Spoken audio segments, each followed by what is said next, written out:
చాలా గాయాలైపోయినాయి ప్రభువా. రకరకాలుగా నల్లగొట్టబడ్డాను, నీరసం అయిపోతున్నాను. ఈ వేదన దెబ్బకి నా ప్రాణం పోయిద్దేమో అనిపిస్తుంది. ఇన్ని గాయాలు మరి తట్టుకుంటా గాని శక్తి లేదు. నాకు శక్తిని అయ్యా.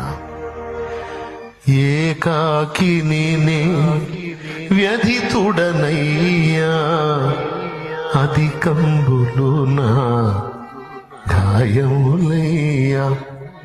యాత్ర ముగియకనే అంటే చచ్చిపోకముందే, యాత్ర ముగియకనే మునుపొకసారి తెప్పరిల్లగా నన్ను జేయగదయ్యా, తెప్పరిల్లగా నన్ను జేయగదయ్యా.